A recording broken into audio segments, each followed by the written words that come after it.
Como pueden ver, estoy compartiéndoles su cuestionario. De la parte teórica del primer parcial, vamos a echarle un vistazo al cuestionario. Todas las preguntas y respuestas que están aquí en el cuestionario han sido sacadas de la parte de las diapositivas, de todo lo que es teoría.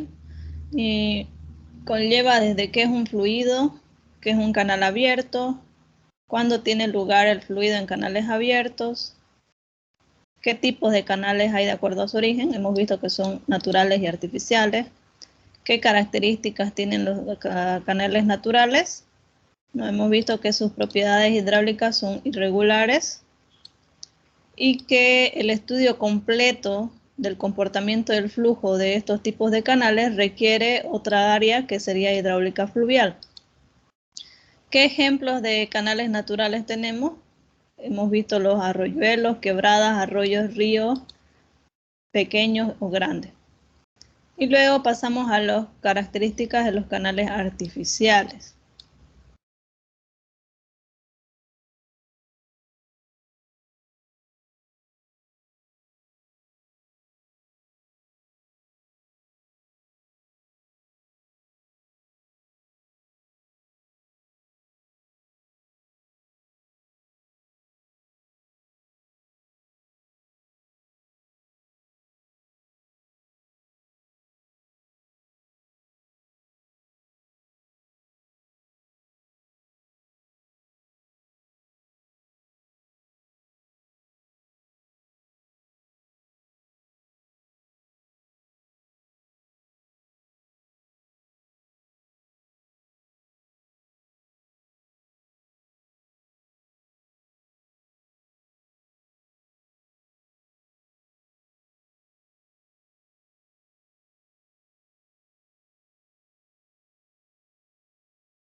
Hola.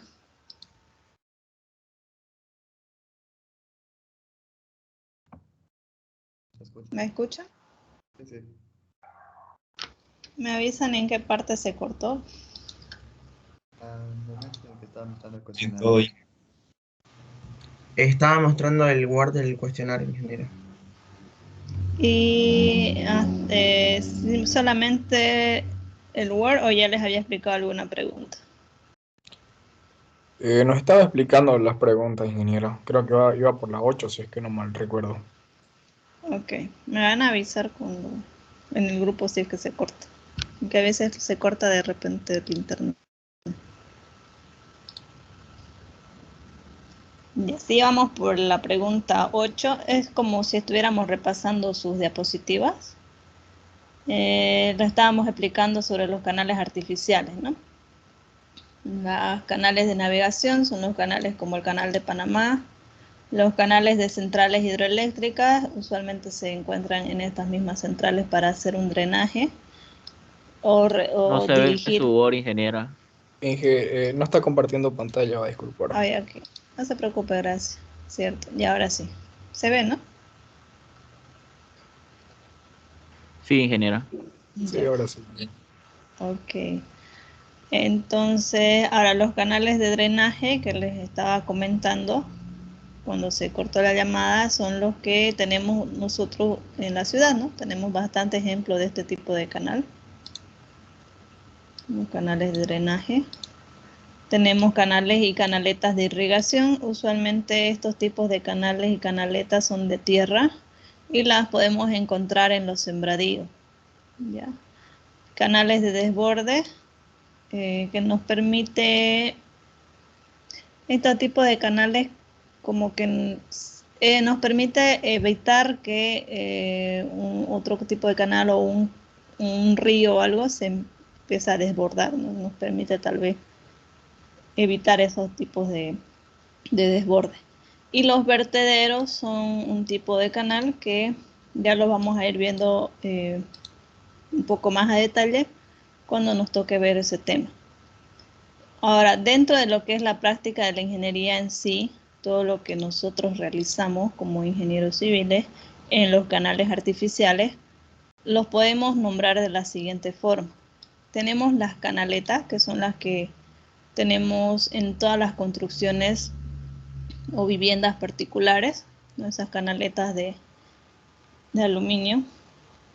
Tenemos las rápidas, son unas estructuras de obras hidráulicas en las que se ve un flujo rápidamente variado, utilizadas en algunos represas o también podemos verlos en cursos de agua para sembradíos o para tener algún producto de agua, etcétera, ¿no?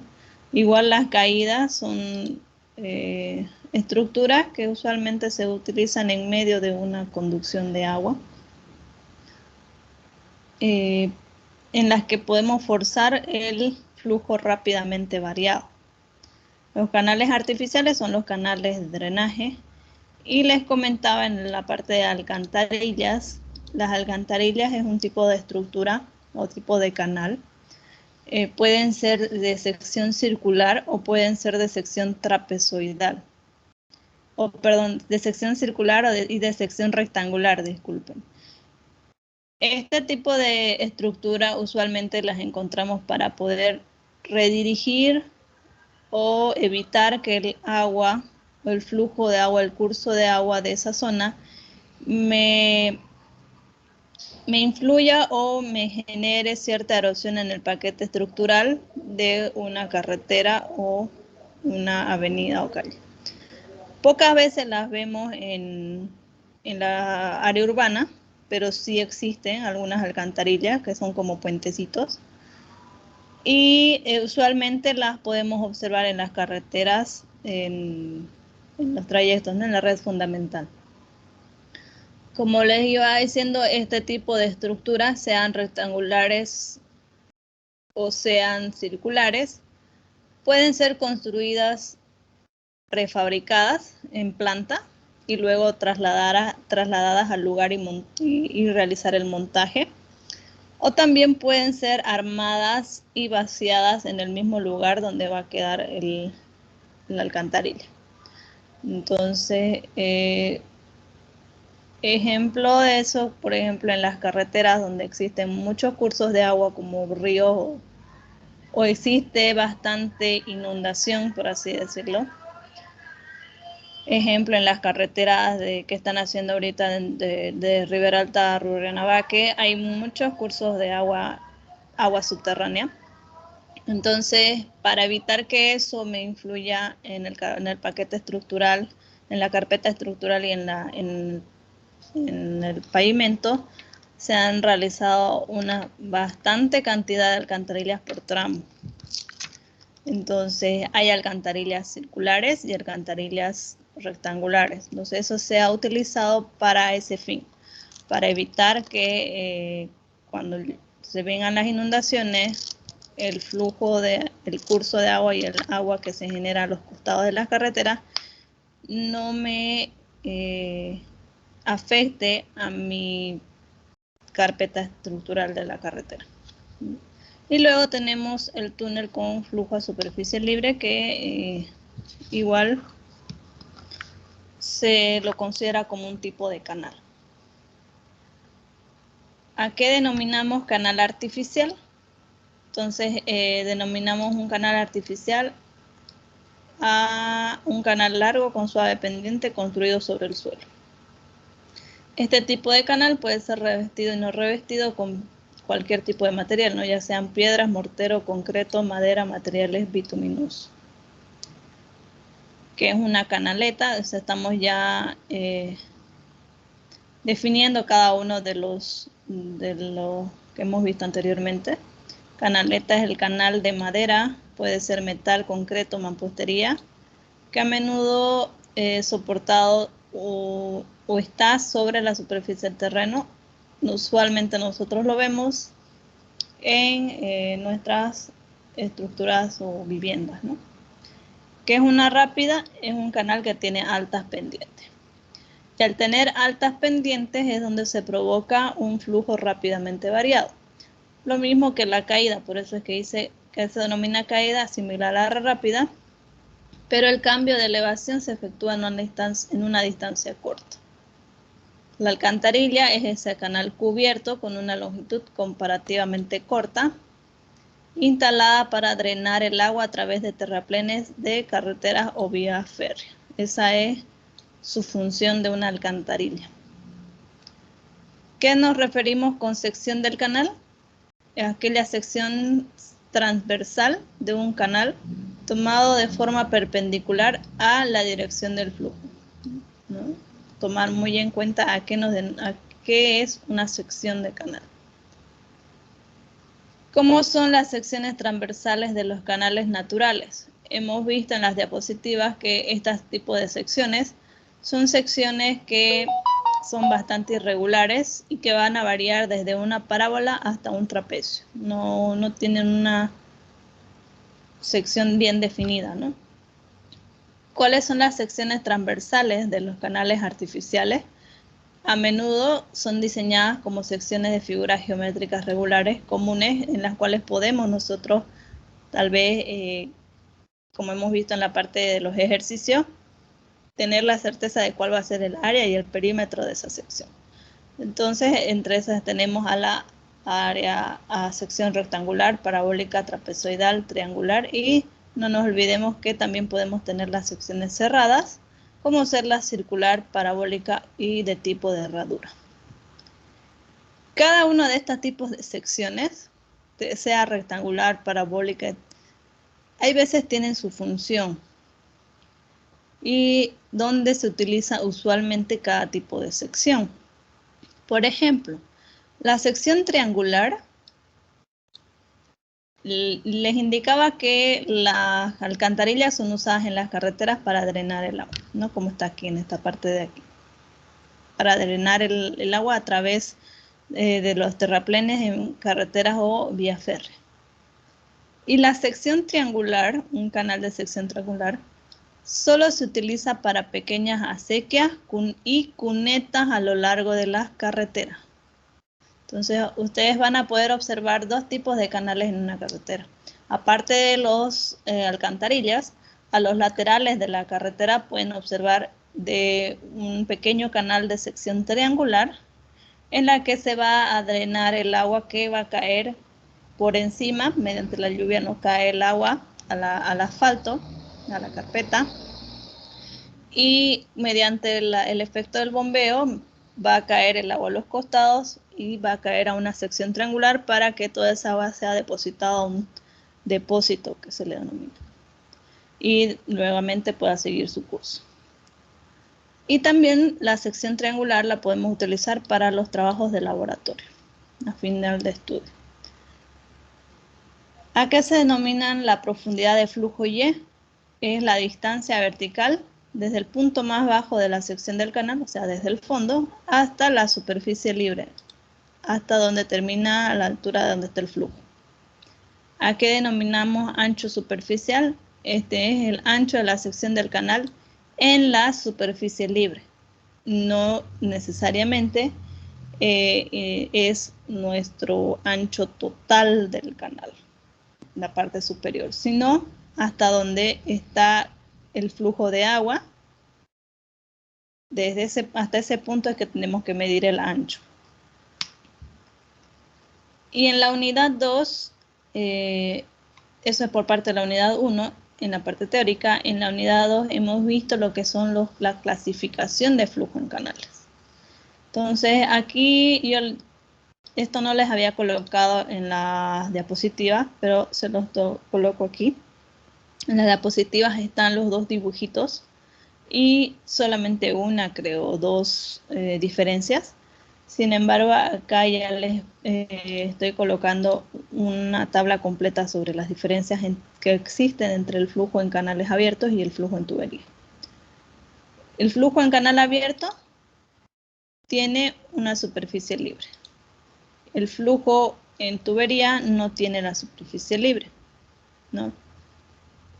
A excepción en el flujo en canal abierto, que el canal circular sí puede actuar como flujo lleno, o sea que puede actuar a sección llena o a sección parcialmente llena. Solo es la única que puede actuar de esa forma. Las demás, como son totales, son secciones abiertas, tienen superficie libre. En el canal abierto, en el flujo en canales abiertos, la superficie libre solo está sometida a la presión atmosférica. Y en las tuberías está sometida no está sometida a una presión atmosférica de manera directa, sino a una presión hidráulica. En el flujo en canales abiertos, la superficie del agua es la gradiente hidráulica y en las tuberías la gradiente hidráulica está dada por los niveles piezométricos o los tubos piezométricos que se colocaban para hacer las mediciones.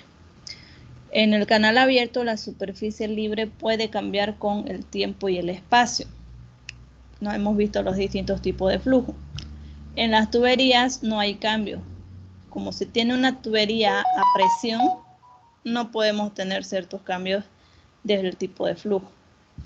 En el canal abierto, la profundidad del flujo, el caudal y las pendientes del fondo del canal son interdependientes. La profundidad del flujo, el caudal y las pendientes del fondo en las tuberías no son interdependientes. Las condiciones físicas en los canales abiertos cambian mucho más que en las tuberías. Obviamente. En las tuberías cambia menos que en los canales. En los canales la sección transversal puede variar con el tiempo y el espacio. Este tipo de sección en los canales, ¿por qué dice que puede variar con el tiempo y el espacio? Porque como se va a ir desgastando mi canal, puede cambiar la sección de lo que era totalmente trapezoidal, se puede caer un bloque, se va a generar otro tipo de sección. Pueden haber obstáculos dentro de la sección y ya se va a cambiar de ser trapezoidal, puede llegar a ser un poco más parabólica, o como habíamos visto en el ejemplo, era de origen triangular, pero por la sedimentación se volvió trapezoidal, ¿no? En cambio, en las secciones transversales en el flujo en tuberías es fija, debido a que está definida únicamente por la geometría del conducto en un tubo de PVC. La sección transversal en los canales abiertos puede tener cualquier forma. Hemos visto que puede ser desde la sección circular hasta las más irregulares o corrientes naturales. En las tuberías, la única sección que podemos observar, y por lo general, son las circulares, ¿no? En el flujo en canales, las rugosidades, que es lo importante, varían desde un material muy pulido para lo que son las canaletas hasta los lechos rugosos o irregulares como los ríos. Además, varía conforme a la posición de la superficie libre. Entonces, la rugosidad en canales es un aspecto muy importante porque no solamente se basa en un número sacado por tabla. Tiene varios factores que nos alteran esta rugosidad, y al alterarnos la rugosidad nos altera nuestra velocidad. Al alterarnos nuestra velocidad, obviamente va a alterar nuestro caudal. En cambio, en las tuberías, la superficie interior por lo general tiene rugosidades según el tipo de material, que puede variar de nuevo a viejo y no varía de mucho, no tiene mucha variación en el tiempo.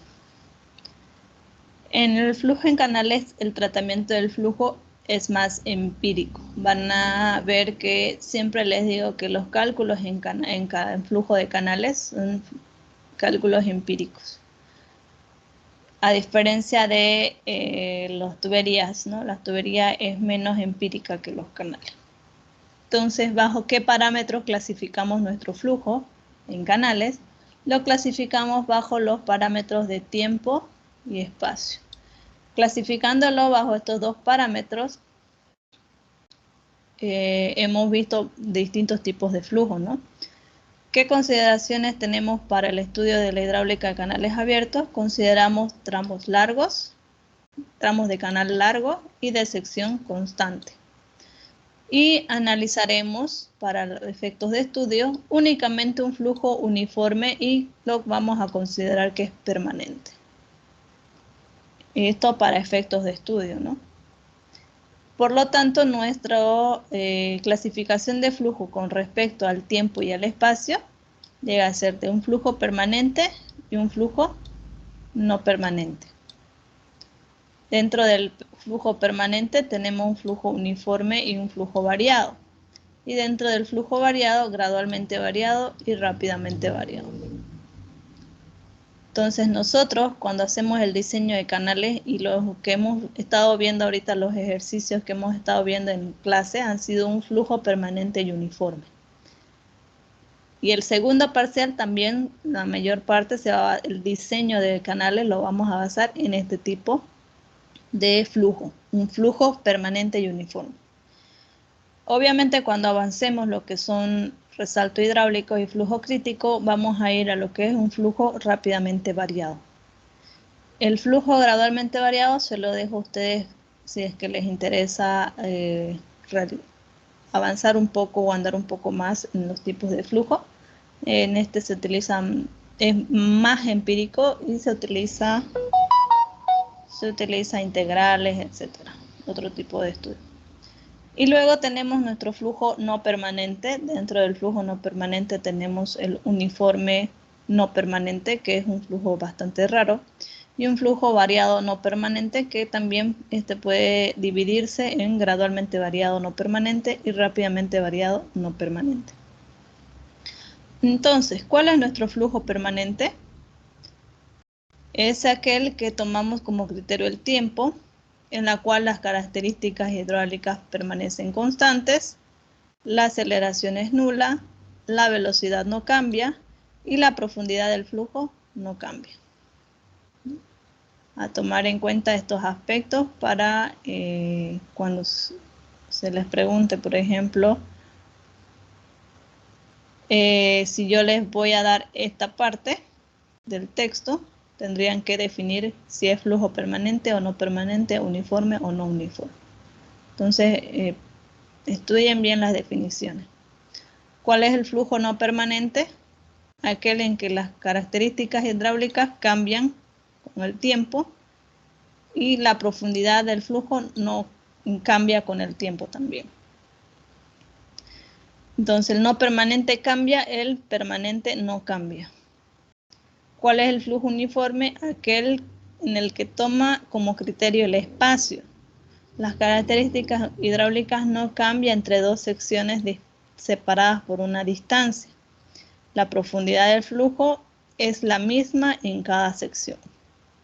Un flujo no uniforme es aquel en la cual la profundidad del flujo o del líquido varía a lo largo de la longitud del canal. Y esta puede clasificarse en tranquilo, rápido o crítico. ¿Cuál es un flujo variado? La profundidad del flujo cambia a lo largo de todo el canal. ¿Cuál es un flujo gradualmente variado?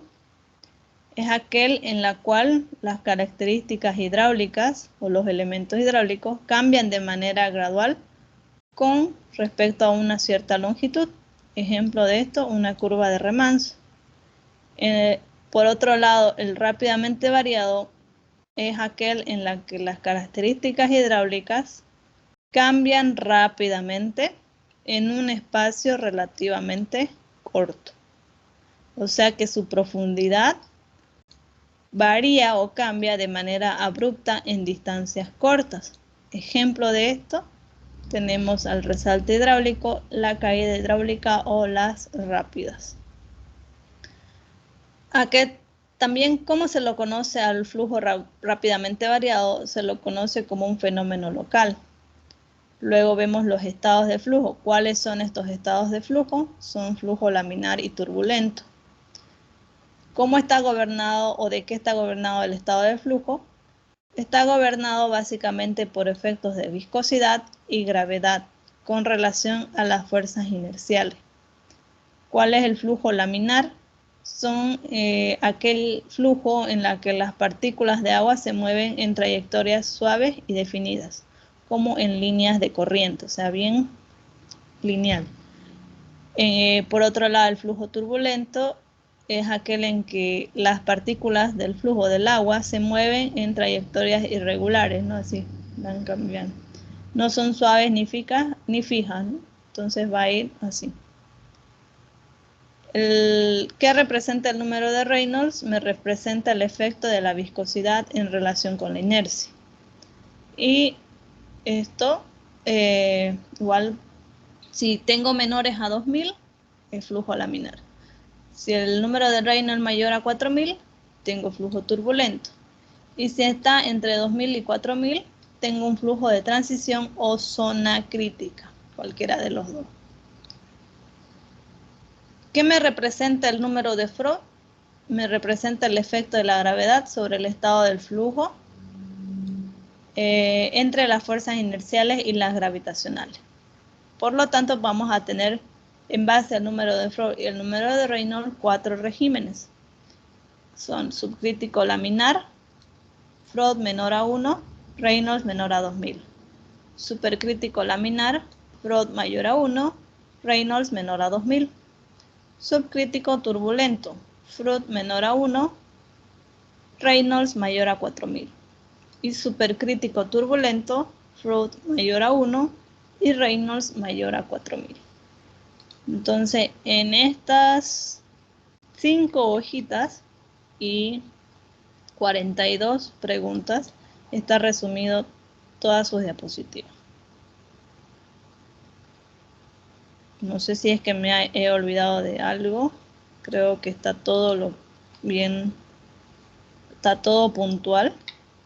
No sé si tienen alguna duda con respecto a este cuestionario. Esto se los voy a enviar, ¿no? Para que ustedes lo estudien. Pero si desean ver algo de sus diapositivas, igualmente pueden verlo.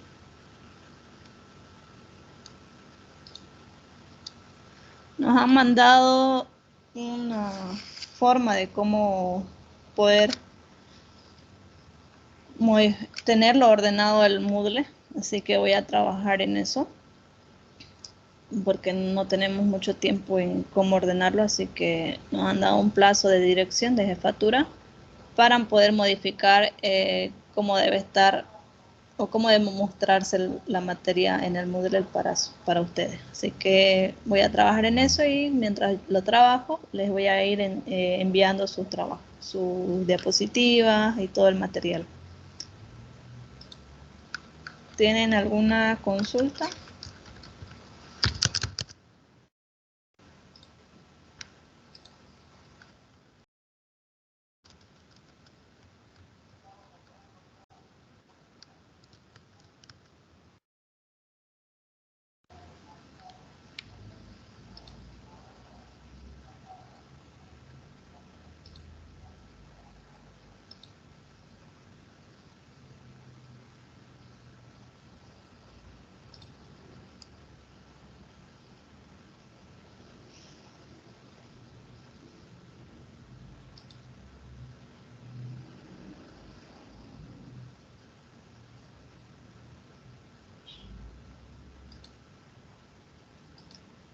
En la parte práctica, ¿han tenido alguna duda?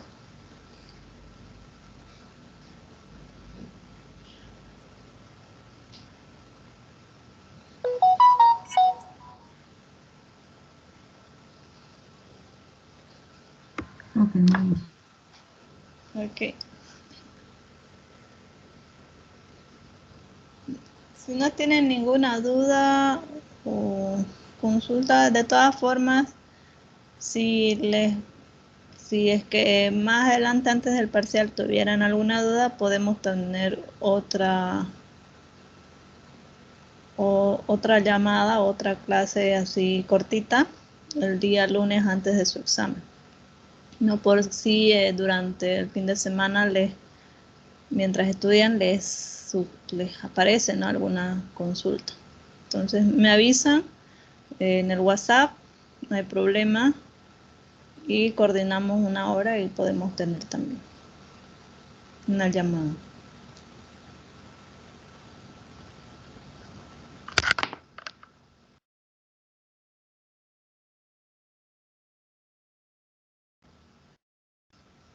Gracias. Entonces, si no tienen ninguna duda por hoy, yo creo que podríamos terminar la clase aquí. Básicamente, estas dos clases no son para avanzar contenido, sino para reforzar algunos lo que hemos avanzado, ¿no?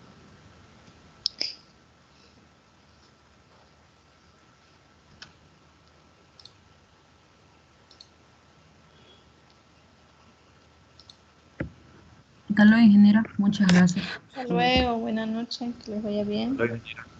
Hasta luego.